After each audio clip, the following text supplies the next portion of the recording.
Yeah, so first of all, we're being recorded, so I'll have to watch my words, I guess, but no, it'll be good. Well, welcome everyone to the Nebraska Cafe. And one thing I just wanted to say real quick, one of the goals of our project here is to amplify family engagement in schools across the state, further empower families as change makers in schools, and provide a platform for families to communicate and network, to be heard, to learn from others across the state, and really connect. I like connecting the professionals and the parents and the educators and the parents. And tonight, our topic is school and community groups at work. We got some people on here from all kinds of different things, and we've got some questions to go through. And so I think my next step is for interpreters. Do we have anybody that, I'll let Mariana take that next step on to explain any instructions if we need an interpreter. Yes, first, I think my first question would be, we do have interpretation available in Spanish. Thank you, Brian, for putting the notes or the instructions. Do we have any, and we also have Paul here. Hi, Paul. So do we have anybody in need of a interpreter today?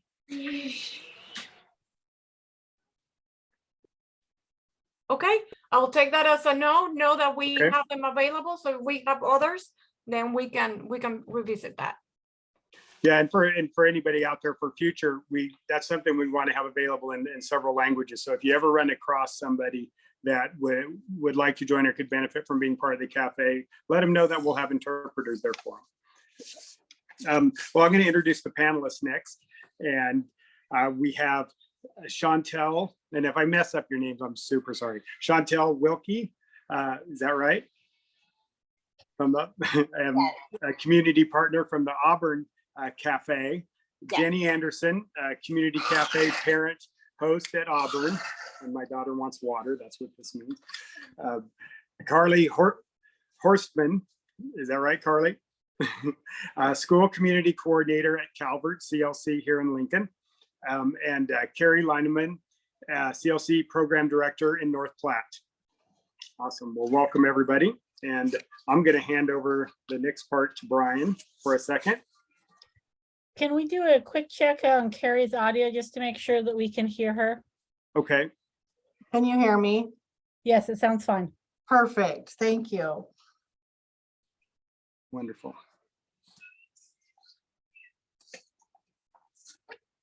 Did we find Brian? Yeah, sorry. Could you go? I can only see 6 people. So the topic today is school and community groups at work. These pictures are actually from one of the CLC programs led by one of our panelists today, Carly Horstman. There was an article done about the school neighborhood advisory committee, and it was done by the Lincoln Public Schools. And this was just about them and about the awesome work that they do. There are community organizations that Carly has reached out to. For example, that middle picture is a ukulele club that was begun because of her efforts to make a connection with one of the music, Blue Raven Guitar Studio, I believe, one of the music businesses in the neighborhood. And so it's just really cool about the work that she's done and stuff. I know that there's many other wonderful things at all of the panelists' organizations. This is just an easy one, mainly. My kids go to Calvert too, so that's how I know her and I know about this. So yeah, I'm gonna pass it back to you, Todd.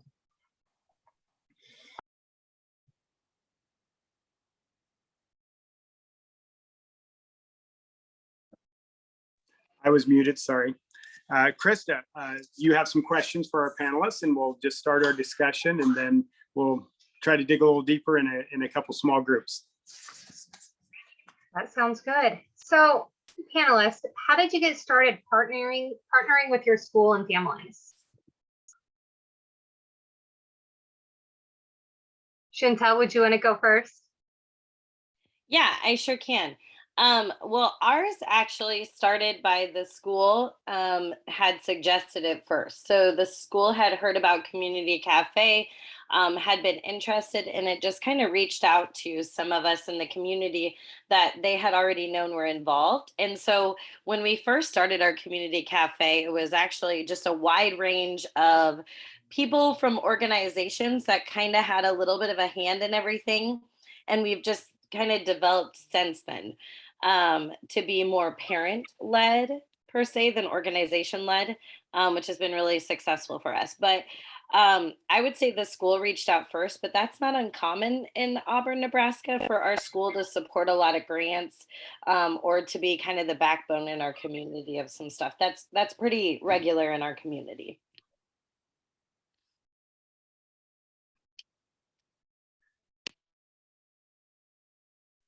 I can go Jenny, next. how did you? Oh, yes, Carly. How did you guys get started? Perfect.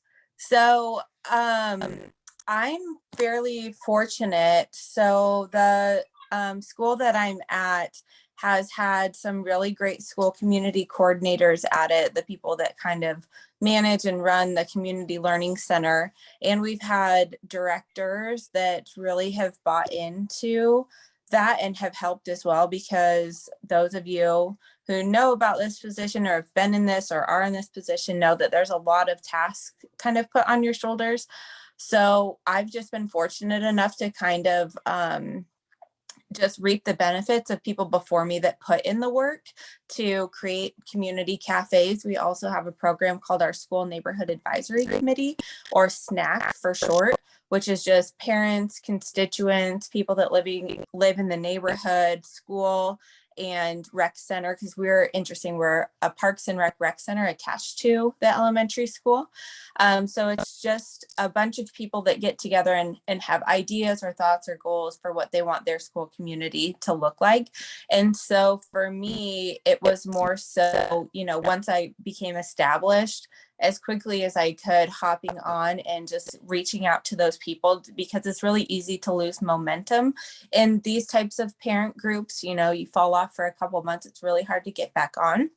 So I would say just as soon as I could, and with the support from my leadership team, like my principal and my director, we were able to reach out quickly, so that even though we lost the previous SCC school community coordinator, we were still able to take those parents and people and community members that wanted to help and keep that momentum going.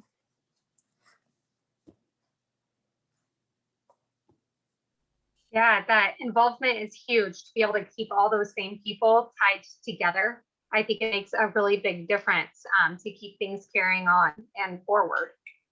Jenny, what about you guys? I'm with Chantel in Auburn, and I feel like our cafe is a little different.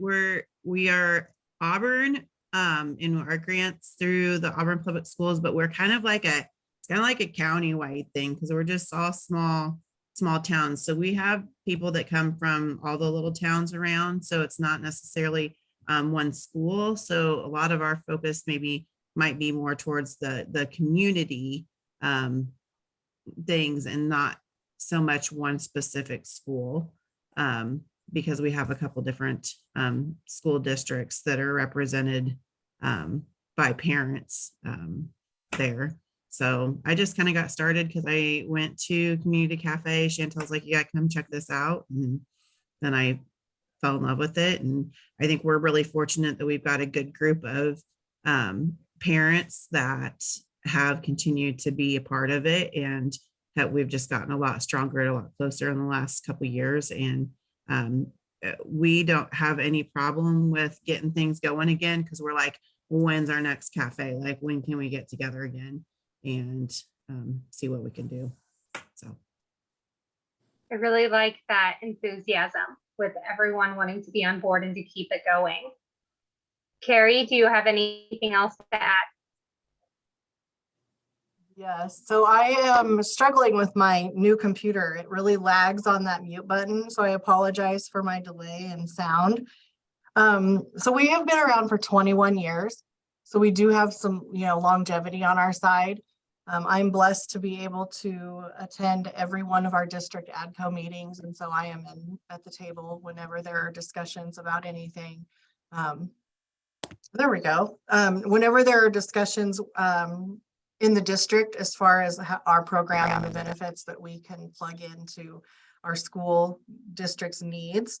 So it's nice being at the table for those things, and there's not a separate ask or a separate meeting tacked on to get to us and find out what it is we can do for them. And our community partner list just continues to grow. We have a programming coordinator on our staff, and she is really just tasked with putting our partners in place with us in our district. And right now we have 22 community partners. And we go through our enrollment forms and we tally how many businesses we serve students in or serve the kids of the parents where they work. And we have 206 businesses whose kids are in our program. And so those are always good statistics to have when you go to a business or a parent group with an ask, because you can say to them, you know, your workforce is staying productive between the hours of 3 to 6 because, you know, their kids are being taken care of. So we like to back a lot of the things that we ask from people with some data and statistics, but I stay very connected to our Kiwanis groups, our Rotary clubs, you know, those kind of things. And I try to make sure I speak at those regularly. And really just COVID was a blessing in some ways because we really got out into the community and did a lot of connecting parents and families to services. And so there's just this really deep appreciation now for not only after school, but even our school district, as far as being able to put, you know, people in their kids in shoes and in touch with food banks and assistance with their bills if there needs to be. So very lucky to work very closely even with our student services coordinator here in the district. And then we have a kids club advisory team that started with parents on that and then has morphed into some of them becoming our staff. So they kind of have dual roles in that. And we are just starting a high school intern advisory team as well. That rolls out tomorrow. So we're really excited to see kind of where that goes. So having 21 years on your side is probably our biggest, you know, asset, and people just are very aware of our presence in this community. So we're lucky in regards to the longevity of things. Yeah, I love that you have the student advisory and the high school like that. That's something I haven't even heard of before. So that's awesome. I bet you're going to see some great things with it. What challenges or barriers have you guys faced and how did you overcome them? I think some of our biggest challenges and barriers were just getting past the community partners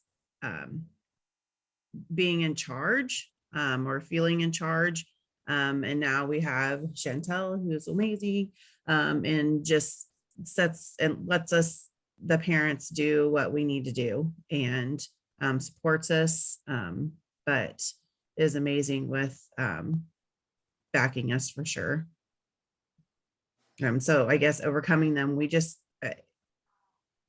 I don't know, we just kept trucking along and eventually the parents, you know, I started being I was the only host to start with, and then getting more parents involved and more of the community. And we just kind of, I don't want to say took it over, but we were just like, hey, we can do this. And we did it.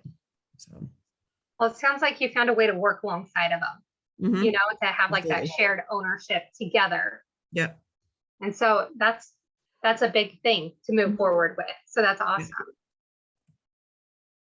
I wrote down some notes, and I think it goes really well with what Jenny said, and I wasn't knowing that she was going to say that. So I definitely wanted to go next.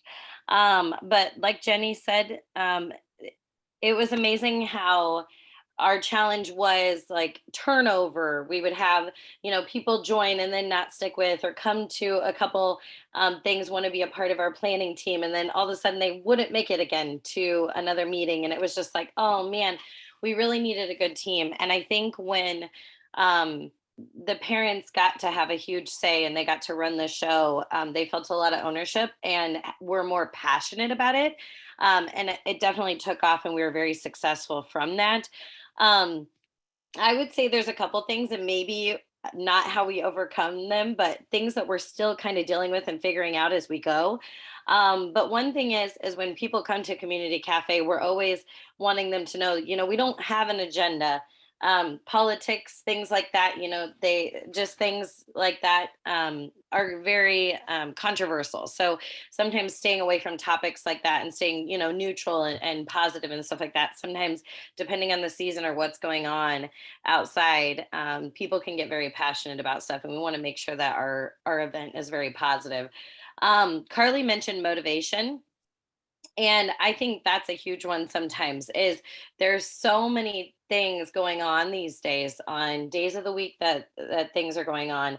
Finding a time to host your events without running into tons of sports, and your team as well as participants being able to make it at the same time is always so difficult. Or sometimes if someone has 4 things going in a week, they might be free that night, but it's their only night at home, and it's totally understandable. So I think just finding a good season is a challenge. So I feel like we haven't overcome that. We're still trying to figure that out as we go. And I would say too, just sharing what we're doing and getting those in the community just to come and try it. Sometimes it's like, oh, I've heard of that. Oh, I heard of that 2 years ago. I've always wanted to go. So it's just like, how do we share what we're doing and our excitement? And then when people come and they're like, oh my gosh, this is what it is, I know someone who would love to come to this. So I think it's just continually being able to outreach and find the right connections of people to keep motivation going too. So I think some of our turnover too was that you've got to be vulnerable when you're at cafe, and in a small town that's hard to do because you never think, oh, it's always, oh, they're going to go tell so and so, or I don't want my business out there. And once they are at cafe and realize, like, I don't even remember where it came from. Leanne, Chantel, I don't know. Somebody help me. But what's said here stays here. What's learned here leaves here. And that's just, once they understand that, that's when they stay, when they become vulnerable, and then they realize how great it is and they stay. I can go next. Oh, sorry, Krista, were you going to say something? I feel like I keep cutting you off. No, you are perfectly fine. I was just going to say, being able to build that trusting relationship and knowing that it's going to be solid moving forward. Like, I could definitely see how that would be a barrier. That all takes time, and it's kind of an ongoing thing. But go ahead, Carly. No, you're great. So I would say the biggest challenge for us at our school has just been the pandemic. I think it really just threw completely a wrench in everything, especially family engagement. We had a great, and still do, it's the same exact people, but a couple new people for our cafe. We had a great team. They were on it. I can't even speak to how good it was before. I've only heard how great it was because when I started, it was in the midst of the pandemic 1.5 years ago. And I got to see one cafe online and on a Zoom, and it wasn't great. So that was my first experience with cafe, and I was brand new. I didn't know what they were. But then the team really wanted to do an in-person one. So pretty much as soon as we could in October, we did an in-person one, but it was still really touch and go then. Not this October, last October. And so we kind of fell off again. And so I got to see how great they were in the momentum, and we had childcare, and instead of having a meal together, we were creative, and they actually went to Little Caesars Pizza and picked up a pizza to take home instead of eating together. So everyone was safe. But then it just kind of fizzled off. There was a lot of burnout from parents just in general from the pandemic. So that was hard. And the same with our SNAC, our School Neighborhood Advisory Committee. We tried doing the Zoom meetings. One, going back to trust, like I was new in my position, so these people didn't know me and I didn't know them. And so it felt kind of awkward coming in and trying to run this meeting about a school that I didn't really know and doing it on Zoom.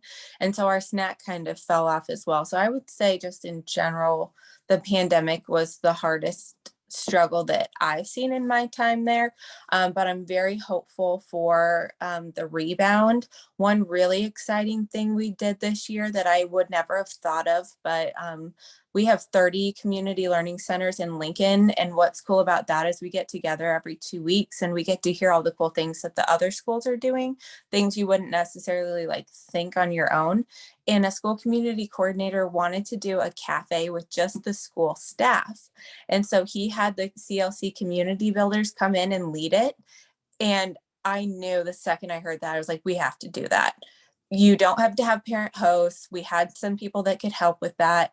Our teacher, we didn't have a lot of teachers come to our cafe that we had in person last year. So I was like, what better way to give them a little snippet? And then they all sat with people that they normally wouldn't sit with. So normally at our staff meetings, they all sit in their pods of like kindergarten, first grade. And I made them sit in groups with people they hadn't met before. And then we ran through a cafe just based on some like questions about their lives as teachers. And it was amazing. So I feel like even though there's some times where you're kind of in a pause, there's ways to work around it that can bring like joy and get like the spark back that isn't necessarily jumping right back in.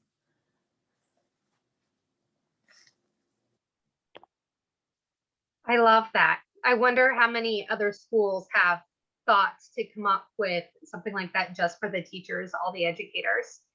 And something else that I was thinking about as you were talking, Carly, like with the pandemic, I feel like that is when people probably needed the cafe the most, to have those supports and that other communication with other families who are going through similar things. But yet it was also hard to make all those strong connections. Carrie, do you have any other challenges that you would like to talk about?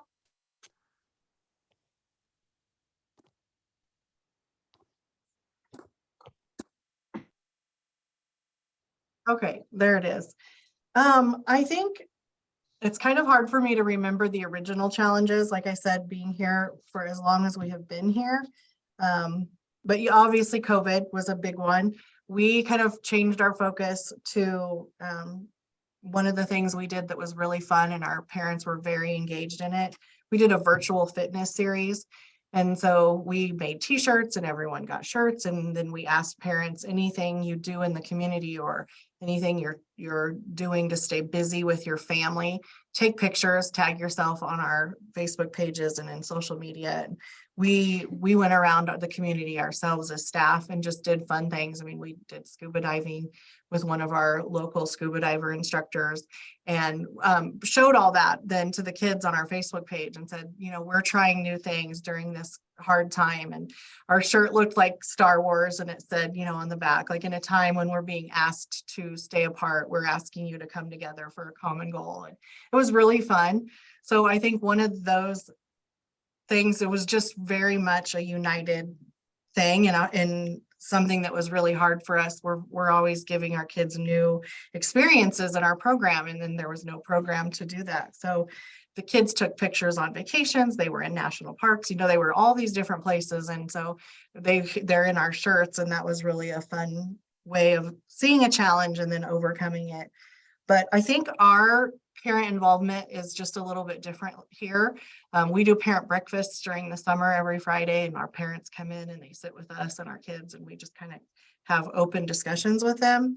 And then we just do events. So we have our 5K where our parents come and they participate with the kids. We buy them all shoes. We have Couch to 5K all summer. They get free swimming lessons donated to them from a couple in our community who just really believes in the power of having kids know how to swim. They come from a very long lineage of swimmers in their family. They're an elderly couple, so they donate that money to us every year to give 160 kids swim lessons.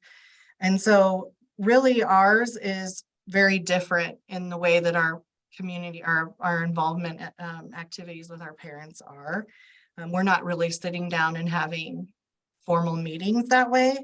So, and I think in the beginning of things, you have a long battle ahead of you of earning respect from your families. And it goes back to that trust.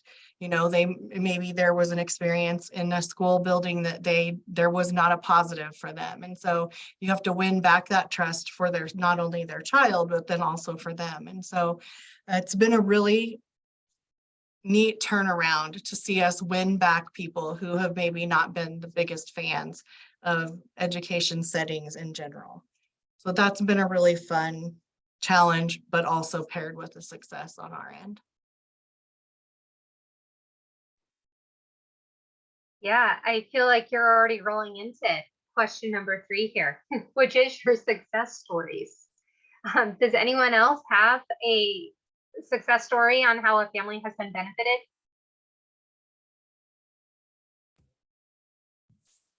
I think that one of our families that benefited from our community cafe is actually one of the parents that's on our team. She started a business in Auburn and is the first person of color to own a business, female person of color to own a business in our town. And she had a lot of challenges, a lot of setbacks, a lot of pushback. And she's told us that without Community Cafe and the group of us, that she wouldn't have continued. She would have just stopped and packed up and left town. And so that feels really good to know that we were that support for her. And she sometimes came in her pajamas, and that's okay, because we just take you as you are. So I love that she had that success with us. And I know it says family, but I decided to, instead of putting family, because I knew Jenny would be a good one to share that story that she just shared. But I wanted to share a success story of how our community benefited from our cafe approach. But cafe model approach has been used in 2 other programs from the schools kind of spawning out. So one of our parent members created another group and it was called Corn, and she used the cafe model approach, and they did kind of have an agenda for their stuff that they did. But we've actually just recently found out that our cafe model has been so successful that it's going to be used and some early childhood things in our community and some collaborations and just getting some of the conversations going with just different early childhood things in our community. And another thing that our community cafe is working on is we're trying to figure out just a goal setting for our cafe of how to connect with Peru State College, because that is in our county. And so being able to have that success and that connection and conversations with our college age students. So we're going from being connected to our public school to trying to figure out how we fit with our college, because that's a big part of our community. So that's just kind of a goal. So Can I add one real quick? My name's Leanne Johnson Kappas, and I'm a consultant for Nebraska Children. And I've had the pleasure of working with Auburn as they've developed their cafe approach. And I would say a success that I've seen, and Jenny, I do not mean to like put you on the spot, but I want to lift you up. I have seen Jenny grow in her leadership as a part of being a cafe host with Auburn. And I get emotional talking about this because she was very hesitant when she started. Oh, I don't want to do this. I don't know if I'm comfortable. And she has really become a leader, not only in Auburn, in mentoring other parents and bringing them along in leadership opportunities, but is also a part of the Nebraska statewide community cafe team and provides leadership and helps with orientations with other communities coming on board. So I view that as a tremendous success in really watching a parent share their skills and talents with others, not only in our community, but across the state. So thank you, Jenny. Thanks, Leanne. I'm the emotional one, so you know.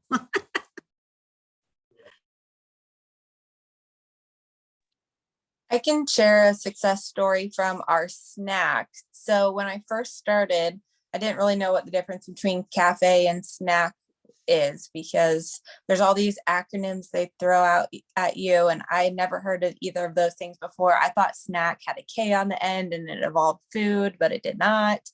So I was really confused. So I sat down with our community builder at the time, our family engagement specialist, sorry, and she said that cafes are kind of the dreamers, and then your snacks are more of your doers. And that helped me kind of like understand.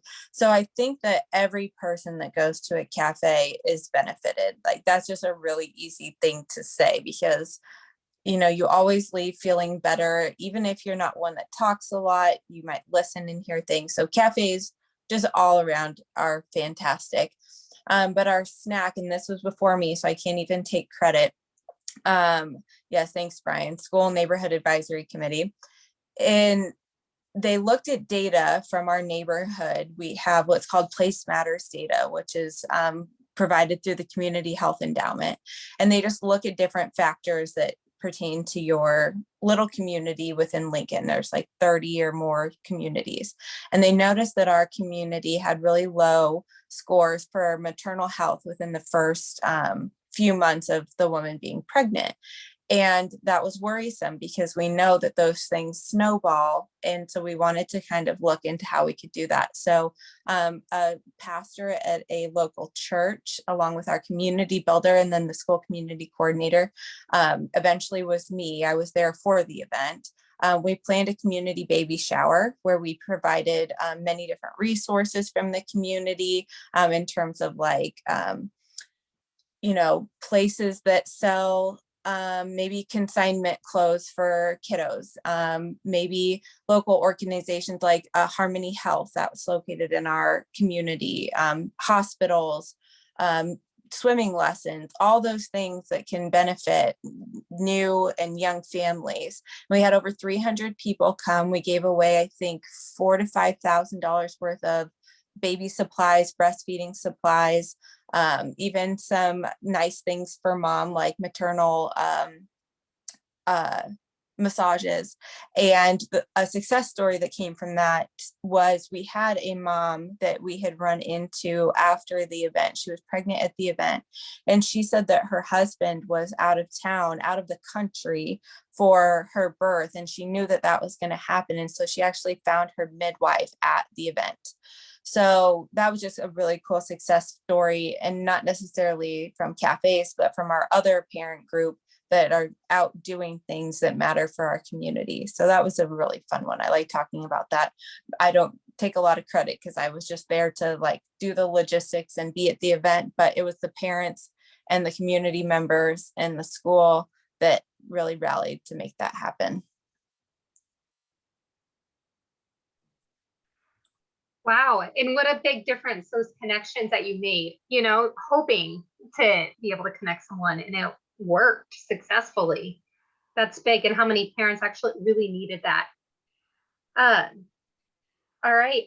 Are we ready to move into our small group discussions?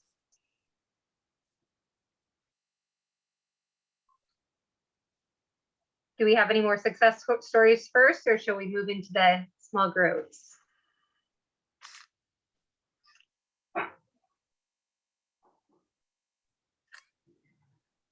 I think, Krista, you're a success story. Oh, As a thanks. parent, as Krista and I are parents. No, Krista's doing awesome. She's uncomfortable doing this stuff, and she's just tremendous. And so I think that's so cool. That's one thing about these cafes. We look at numbers and stuff so often about how many people come, but we can't seeing the growth in the people that participate in them is something that's tremendous. And who knows what that does outside of this space. When we get out in that other space, it makes everything so much better. Sorry, Krista. Well, thank you, Todd. I don't think you could see me blushing.